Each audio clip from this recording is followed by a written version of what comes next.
ឱកាសរកចំណូលដ៏ធំធេងប្រជាជនចិនទទួលផលចំណេញច្រើនពីការដាំផ្លែរបងយក្សផ្អែមប្រជាជនចិនជាច្រើនកំពុងតែទទួលបានប្រាក់ចំណូលយ៉ាងសន្ធឹកសន្ធាប់ពីការដាំដុះផ្លែរបងយក្សផ្អែម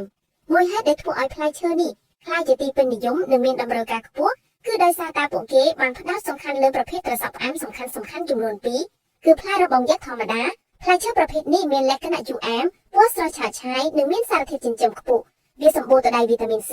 ម៉ាញ៉េស្យូមនិងសារធាតុប្រឆាំងអុកស៊ីតកម្មដ៏មានឥទ្ធិពលតាមឱសថបុរាណចិននិងមិចស៊ីកូផ្លែត្រសក់ផ្អែមប្រភេទនេះត្រូវបានគេប្រើប្រាស់ដើម្បីកាត់បន្ថយការរលាកព្យាបាលដំបៅក្រពះនិងថែមទាំងជួយបន្សាបជាតិស្រវឹងផងដែរផ្លែរបងយក្សផ្អែមពេរូមីគឺជាប្រភេទកម្រដែលគ្មានបន្លាវាមានសាច់ស្រួយផ្អែមដែលអាចបរិភោគបានភ្លាមពីដើមវាមានជាតិសរសៃខ្ពស់ដែលជួយដល់សុខភាពពោះវៀនគេជឿថាវាអាចជួយគ្រប់គ្រងជាតិស្ករក្នុងឈាមក្រៅពីនេះអ្នកខ្លះក៏ប្រើប្រាស់វាដើម្បីបង្កើនថាមពលនិងបំបត្តិការឈឺចាប់ស្រាលៗផងដែរដូច្នេះហើយទើបផ្លែរបងយក្សផ្អែមទាំងពីរប្រភេទនេះមានតម្រូវការខ្លាំងនៅក្នុងទីផ្សារហើយបាននាំមកនូវប្រាក់ចំណូលយ៉ាងគំហុកដល់ប្រជាជនចិនដែលដាំដុះវាសូមអរគុណសម្រាប់ការទស្សនាចុច like និង share ដើម្បីទទួលបានវីដេអូជាច្រើនទៀត